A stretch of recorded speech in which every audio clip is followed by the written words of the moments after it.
Yes, very good evening everyone. कैसे हैं आप सभी लोग? ज्वाइन एवरीवन, सभी लोग जल्दी से ज्वाइन कर लो ताकि सेशन को स्टार्ट किया जा सके। Please join everyone.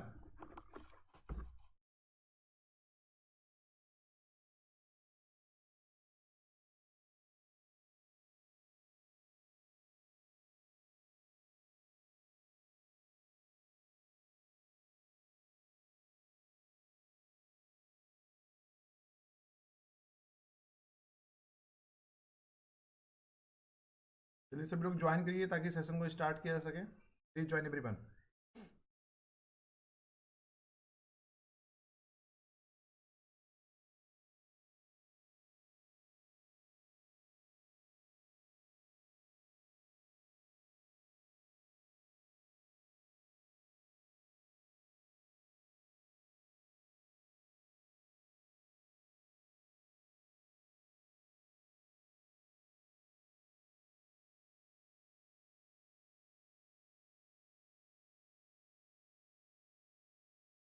जल्दी से please everyone join so we can start today's class. आज हम लोग रिसर्च की बात करेंगे। इकोनॉमिक्स की रात को रोज 9 बजे क्लास चलती है। तो there are very few topic, कुछ 2-3 यूनिट्स हो चुकी हैं। आज हम लोग स्टैटिक्स वाली बात करेंगे, जो प्रोबेबिलिटी और आपको पूरा टूल्स टेक्निक जो भी स्टैटिक्स बात करिए, सैम्पलिंग सब कुछ पढ़ाएंगे। तो पहले बेसिक रिसर्च से लेकर स्टार्ट करेंगे। रिसर्च क्या होता है, लिटरेचर रिव्यू क्या होता है, हाइपोथेसिस क्या है, कलेक्शन ऑफ डेटा की बात करेंगे हम लोग, डेटा एनालिसिस की बात करेंगे हम लोग, रिसर्च प्रोसेस की बात करेंगे। उसके बाद आगे कहीं ना कहीं एनालिसिस ऑफ डेटा की बात करेंगे, पैरामेट्रिक टेस्ट क्या होता है, नॉन पैरामेट्रिक टेस्ट क्या होता है, इन सब चीजों की हम लोग डिटेल में बात करने वाले हैं। तो ये बहुत इंपॉर्टेंट लेक्चर है क्योंकि पेपर 1 भी सभी लोगों को देना है। और उसके अलावा जो बच्चे UGC net, management, commerce, economics, sociology, education, तो कई सारे सब्जेक्ट में भी ये बहुत इंपॉर्टेंट है। तो प्लीज ज्वाइन एवरीवन, सभी लोग ज्वाइन कर लीजिए ताकि सेशन को जल्दी से स्टार्ट किया जा सके।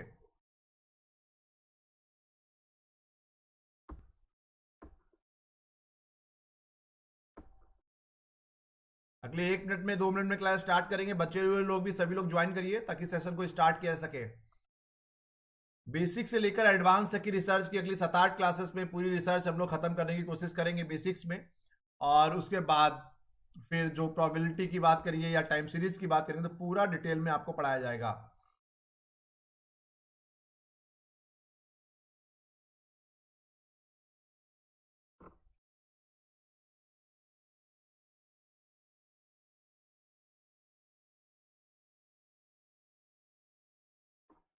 पिछले 11-12 सालों से लगातार UGC net, management, commerce, economics की क्लासेस पढ़ा रहे हैं। पेपर 1 में रिसर्च, टीचिंग एप्टीट्यूड्स या कम्युनिकेशन और हायर एजुकेशन का पार्ट्स भी लेते हैं। तो बात करेंगे कि बेसिक रिसर्च क्या होता है। हिंदी मीडियम, इंग्लिश मीडियम दोनों लोग के लिए रिसर्च क्या है? Research is a serious academic activities with A set of objectives to explain or analyze or understand the problems or finding solutions for the problems by adopting a systematic approach in collecting, organizing and analyzing the information relating to the problem.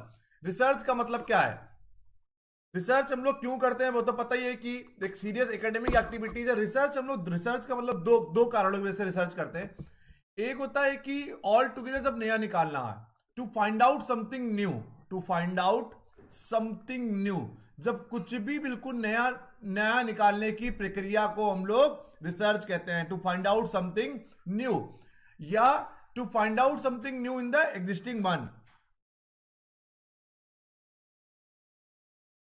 ठीक, clear?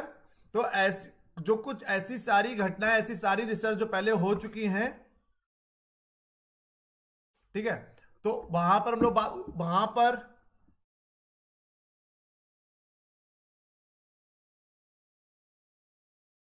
Wait,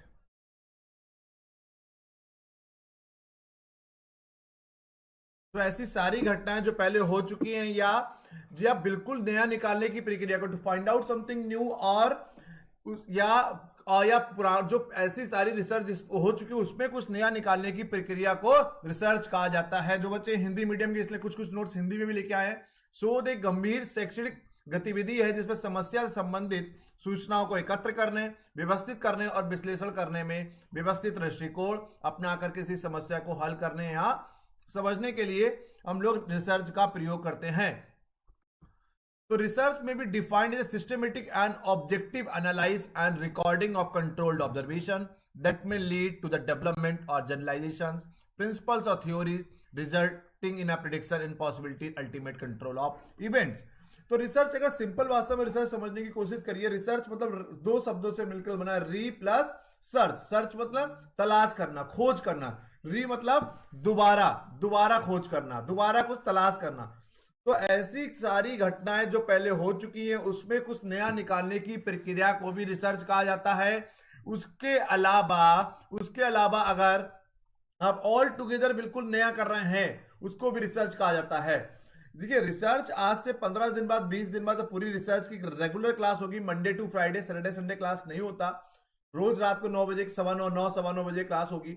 अगर आपको आज से 15 दिन बाद, 20 दिन बाद हर कुछ समझ में एक चीज इंटर रिलेट कर गए, आप क्या कर गए, इंटर रिलेट कर गए, कौन सी रिसर्च डिजाइन को कहां पर लगाएंगे हम लोग, कलेक्शन ऑफ डेटा का मेथड कौन सा कहां पर फॉलो होगा, सैंपलिंग की टेक्निक कौन सी होगी, स्केलिंग कौन सा होगा, पैरामेट्रिक टेस्ट यूज करेंगे, नॉन पैरामेट्रिक टेस्ट प्रयोग करेंगे।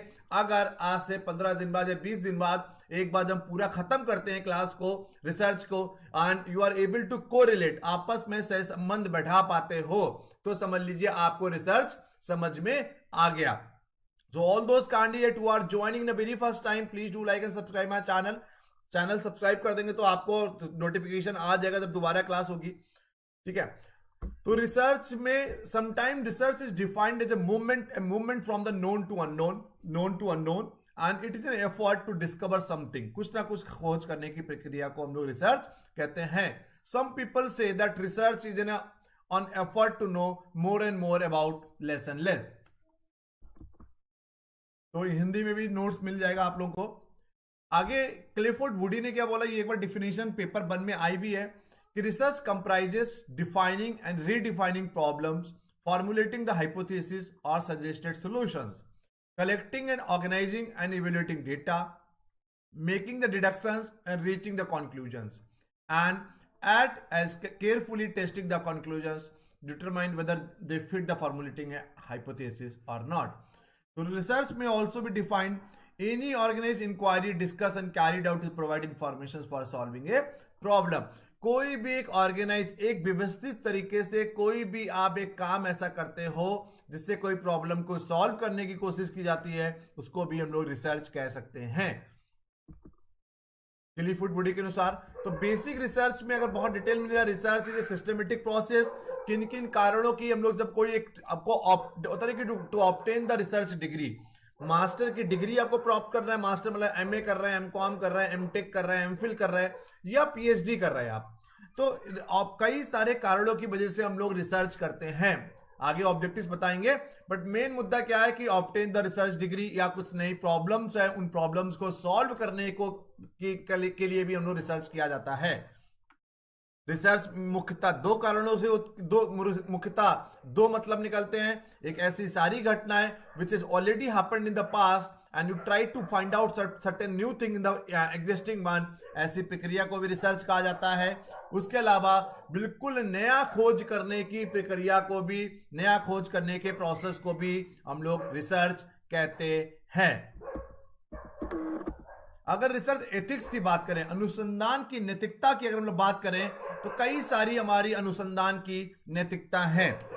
तो कई सारी चीजें हैं कि जैसे कि नॉर्मली हम लोग बताएं कि ऑफलाइन कोचिंग में आप लोगों को कुछ लोग पढ़ भी चुके हैं कि आपको हर चीज, पहला हो गया ऑनेस्टी, ईमानदारी, strive for honesty in all scientific communication, honestly report the data, results, methods and procedures and publication status, don't fabricate, falsify or misrepresent data, don't deceive the colleagues, granting the agencies or the public। Honesty दिखाना है, ईमानदारी दिखाना है, पूरी तरह से जैसा परिणाम आ रहा है। भारत में लोग क्या करते हैं, देखिए हाइपोथेसिस जो होती है, परिकल्पना, दो टाइप के लोग हम लोग बनाते हैं, एक नल बनाते हैं, एक अल्टरनेट बनाते हैं। नल मतलब शून्य, अल्टरनेटिव मतलब वैकल्पिक, ठीक, वैकल्पिक। तो वैकल्पिक हम लोग क्या करते हैं, जब हम लोग की हाइपोथेसिस रिजेक्ट ना हो, नल हाइपोथेसिस रिजेक्ट ना हो, तो हम लोग कोशिश करते हैं कि हमने अपनी नल हाइपोथेसिस एक्सेप्ट करने के लिए डेटा को मैनिपुलेट करते हैं, मेथड को मैनिपुलेट करते हैं, परिणामों को मैनिपुलेट करते हैं, पब्लिकेशंस को मैनिपुलेट करते हैं। तो आपको ये अनुसंधान की नैतिकता या रिसर्च की एथिक्स ये कहती है, they should be certain honesty whatever the results are coming out, जैसे जो परिणाम आ रहे हैं we should present the those results same to same, आप उसको लगा दीजिए। ऑब्जेक्टिविटी, उद्देश्य, strive to avoid bias in experimental design, data analysis, data interpretation, peer review, personal decision, grant writing, expert testimony, and other aspect of research where objectivity is expected or required. Avoid or minimize bias or self-deception, disclosure, personal or financial interest that may affect the research. तो objectivity should भी, उद्देश्य research का clear होना चाहिए। नहीं बाद में क्या होगा कि जो भी परिणाम निकल के आएंगे आप बोलोगे मेरा यही ऑब्जेक्टिविटी थी। इंटीग्रिटी बताइए आपको, keep your promises in agreement, act with the sincerity, strive for consistency of thought and action. Carefulness, सावधानी से काम करिए। Avoid the careless errors and negligence, तो छोटी छोटी चीजें होती है, हम लोग लापरवाही करके केयरलेस दिखाते हैं, उससे हमारी क्या होती है, बहुत छोटी छोटी चीजों को हम लोग इग्नोर कर देते हैं, उससे क्या होता है ओवरऑल परिणाम आपके खराब निकलते हैं। तो avoid the careless errors and negligence, carefully and critically examine your own work and the work for your peers. Keep good record of research activities such as data collection, research design, and correspondence with the agencies or journals. Openness, share the data, results, idea. ऐसा नहीं कि आपने research कर ली, जो भी परिणाम आ रहा है उसको शेयर नहीं कर रहे, लोग उसको कॉपी कर लेंगे, नहीं। देखिए हम लोग जो भी रिसर्च करते हैं कि कहीं ना कहीं होता है लिटरेचर रिव्यू जिसको बोलते हैं, साहित्य की समीक्षा जिसको कहा जाता है। साहित्य की समीक्षा हम लोग क्यों करते हैं, क्योंकि ताकि आपको क्या हो कि जो कुछ भी रिसर्च पहले हो चुकी है आपको उसका पूरा आइडिया हो, ताकि कोई डुप्लीकेसी ना हो पाए, सेम काम ना हो पाए, ओवरलैपिंग ना हो जाए। तो कहीं ना कहीं आपको हर चीज अपने डेटा को, रिजल्ट्स को, आइडियाज को ओपनली बताना पड़ेगा। Be open to the criticism and new ideas. अगर कोई आपकी रिसर्च को क्रिटिसाइज भी कर रहा है तो ओपन रहिए, करने दीजिए लोगों को, जिससे कि और आपके नए नए आइडियाज भी आपके सामने आएंगे। रिस्पेक्ट फॉर इंटेलेक्चुअल प्रॉपर्टीज, भाई मतलब कॉपी पेस्ट की बात कर रहे हैं, इंटेलेक्चुअल प्रॉपर्टीज की हम लोग यहां पे बात करेंगे। Honour the patents, copyright, other forms of intellectual property, don't use unpublished data, methods और result without permissions, give credit where credit is due, give proper acknowledgement or credit for all contribution to the research, never plagiarize। मतलब जो कुछ भी कहीं से उठा रहे हैं कोशिश करिए कोई ऐसा डेटा मत लगाइए अपने थीसिस में जो पहले से ही कॉपीराइट हो या पेटेंट हो या किसी भी फॉर्म में पहले ही पब्लिश हो चुका हो, या बिना किसी की परमिशन के आप अनपब्लिश डेटा को अपनी थीसिस में इंक्लूड नहीं करेंगे। अगर आप पब्लिश डेटा को भी इंक्लूड करते हैं तो उसको बिब्लियोग्राफी में, रेफरेंसेस में उसकी आपको पुष्टि, रेफरेंसेस में you have to be include in a references part.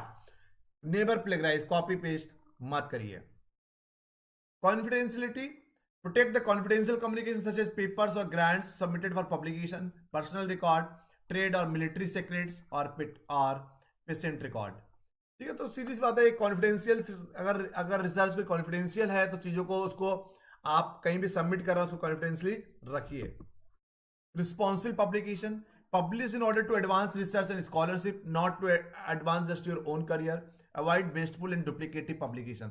तो नहीं लोग रिसर्च पब्लिकेशन पब्लिश कराते हैं तो कोशिश करिए अच्छी क्वालिटी में पब्लिश कराइए। Just because of your career के चक्कर में नहीं कि 2 पेपर 4 पेपर 10 पेपर छपा लिया आपने। Whatever the content you are writing, जो भी कंटेंट लिख रहे हैं ऐसा लिखिए ताकि लोगों को लोग आगे प्रयोग में ला सकें, उससे कुछ लर्निंग मिले उसको। रिस्पॉन्सिबल मेंटरिंग की बात करेंगे। Help to educate, mentor and advise the students, promote their welfare and allow them to make their own decisions. Social responsibility, समाज के लिए। Strive to promote social good and prevent and mitigate social harms through the research.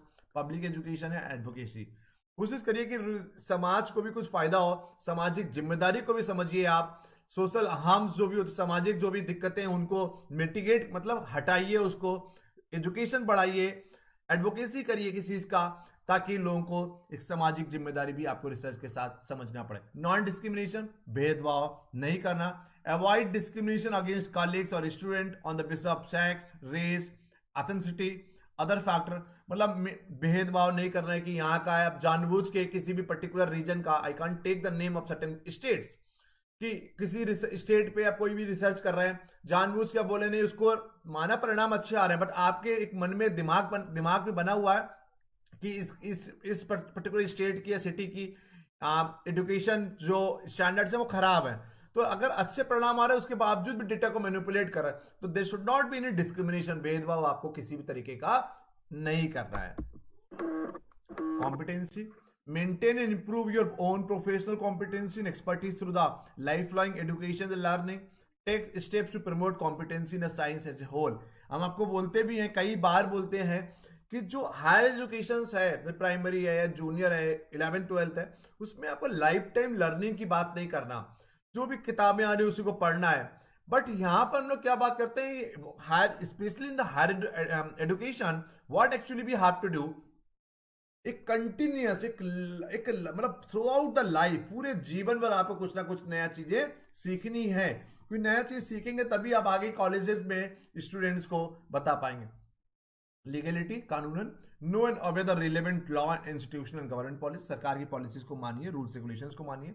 Animal care, so proper respect and care for animals when using them in research, don't conduct unnecessary और poorly design animal experiment. जो लोग animal पर research कर रहे हैं, हस्बेंड्रीज पर research कर रहे हैं, तो अगर उनका यूज कर रहे हैं तो उनको प्रॉपर उनकी केयर भी करिए।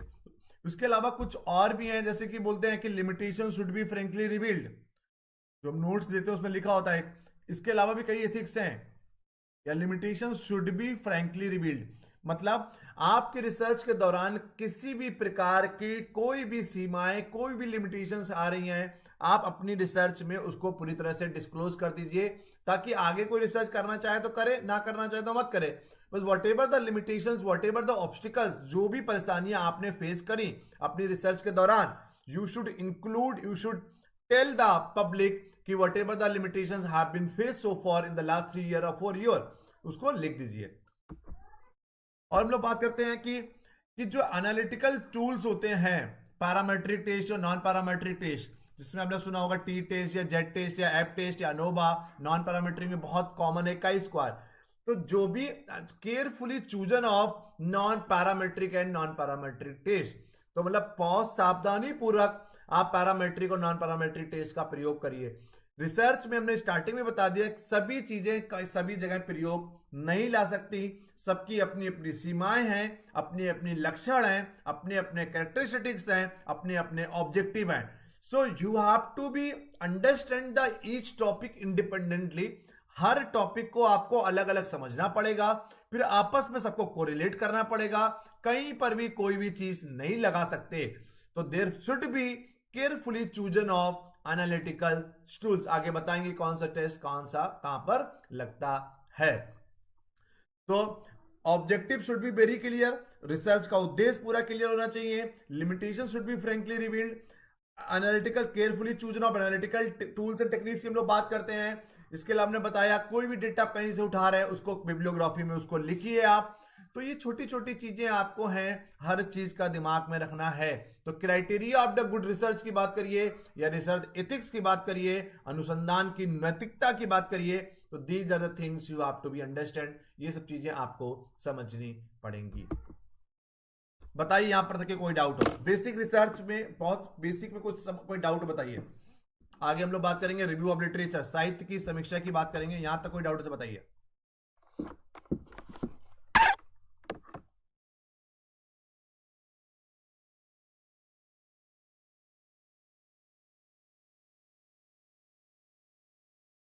Anybody is having any doubt, do tell me। किसी को कोई डाउट बताइए।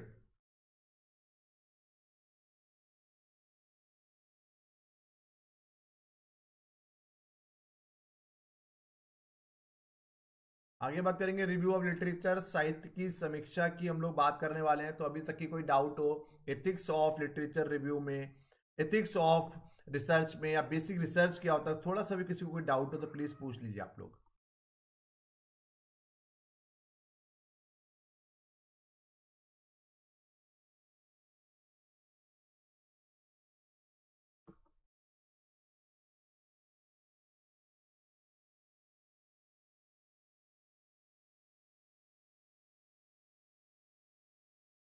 जल्दी से बताइए, कोई डाउट हो तो प्लीज बताइए, किसी को कोई डाउट हो तो।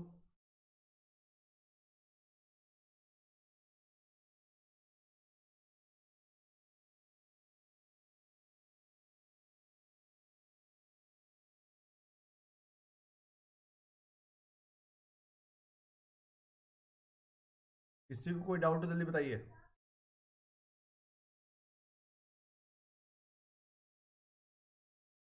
ठीक है, चलो अब हम लोग बात करते हैं, रिव्यू ऑफ लिटरेचर की बात करेंगे, साहित्य की समीक्षा की हम लोग बात करने वाले हैं। तो साहित्य की समीक्षा क्या होती है, बेसिक की हम लोग बात करेंगे, जर्नी थ्रू द लिटरेचर। देखिए, साहित्य की समीक्षा क्या मतलब, study of the past data, पुराने डेटा की स्टडी को, जो पूरा अपनी आपकी रिसर्च से रिलेटेड जो भी टॉपिक्स हैं उनको समझना, उनकी अंडरस्टैंडिंग को। क्योंकि जब तक कि आप पुराने लिटरेचर रिव्यू नहीं पढ़ेंगे, पुराना साहित्य नहीं पढ़ेंगे, आपको समझ में नहीं आएगा कि whatever the work has been done so far. क्योंकि अगर आप कोई बिना लिटरेचर रिव्यू किए अपना टॉपिक चूज करते हैं तो डुप्लीकेसी 100% हो जाएगी। क्योंकि आपको तो बिल्कुल सब काम नहीं लगेगा जो आप काम करना चाह रहे हैं। बट जैसे नॉर्मली कोई भी रिसर्च का मतलब है कि कुछ बिल्कुल नया करना या पुराने में से कुछ नया करना, बट ओवरऑल तो आपको नया करना पड़ेगा, अदरवाइज डुप्लीकेसी हो जाएगी।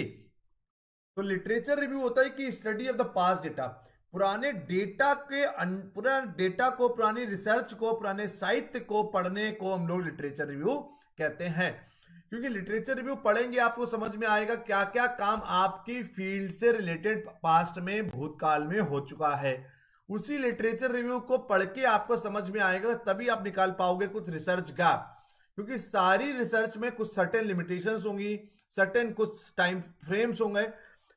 जो रिसर्च ऑब्जेक्टिव कैसे बनाते हैं वो आगे हम कभी बताएंगे आपको, एक वर्कशॉप भी करेंगे हम लोग, तब बताएंगे आपको। बट अभी आपको समझा रहे हैं कि review of literature is all about साहित्य की समीक्षा की हम लोग बात कर रहे हैं, study of the past data की हम लोग बात कर रहे हैं, बहुत डिटेल में बताएंगे। Review of literature is a summary of all the reviews from various research literature related to the current studies carried out by the researcher.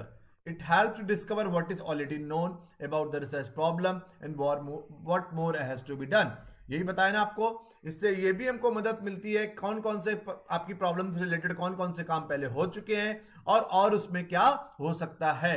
According to the Abdullah and Levin, the material gathered in the literature review should be included as a part of the research data since it influences the problem and research design. It can be used to compare the result and finding from the current data. होता ही हम लोग include करते ही हैं। ठीक है, इसमें लिखा भी हिंदी में भी लिख के लाए थे आप लोग, जो भी हिंदी मीडियम के बच्चे कोई दिक्कत ना हो, नोट्स हम आपको शेयर कर देंगे ग्रुप में। डिफिनेशन की बात करें, literature review is an assessment of a body of research that address a research question and organize written presentation of what has been published on a topic by the scholars. Burns and Grove ने बोला है किसी भी scholars के द्वारा, research scholar के द्वारा ऐसे सारे काम जो पहले हो चुके हैं उनको एक ऑर्गेनाइज प्रेजेंटेशन करना उनकी, and account of what has been published by accredited scholars and researcher. Taylor 2011 में ये बात बोली है। कैरेक्टरिस्टिक्स ऑफ गुड क्वालिटी और रिव्यू ऑफ लिटरेचर की बात करते हैं, अच्छे लिटरेचर रिव्यू की, अच्छे साहित्य की समीक्षा की क्या क्या लक्षण होने चाहिए उनकी अब हम लोग बात करते हैं। एक good review of literature must be comprehensive, छोटा, एक कॉम्प्रिहेंसिव, बहुत ज्यादा डिटेल्ड नहीं होना चाहिए।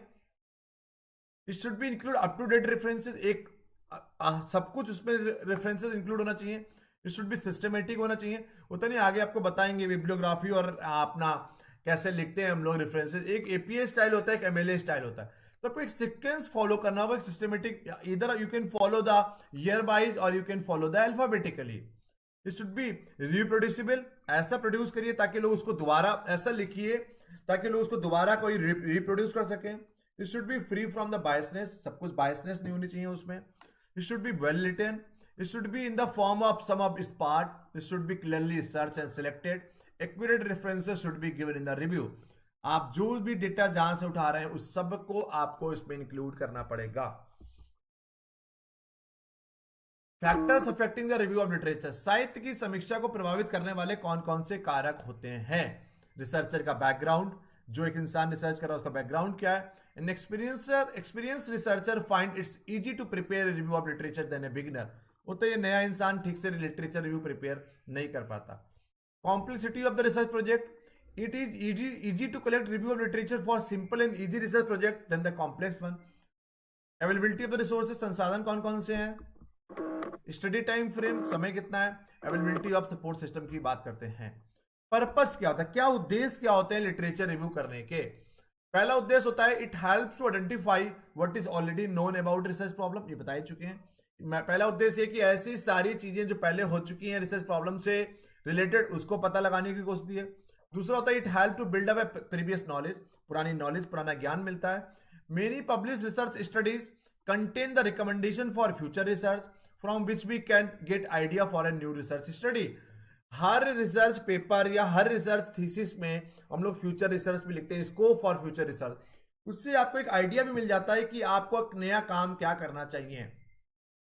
It makes researcher know what research has already been done in a particular area so as to avoid duplication, ये भी बता चुके हैं आपको पता होगा कि कौन कौन से काम पहले हो चुके हैं, उससे डुप्लीकेशन नहीं होगा। It is necessary to narrow the problems to be studies, identify questions to body of research does not answer। आगे it help researchers to get acquainted with the relevant theory, strategies, tool and instrument for conducting the research। आपको उससे ये भी idea मिल जाता है कि कौन से टूल्स फॉलो करने हैं, कौन से इंस्ट्रूमेंट्स फॉलो करने हैं आपको अपनी रिसर्च में।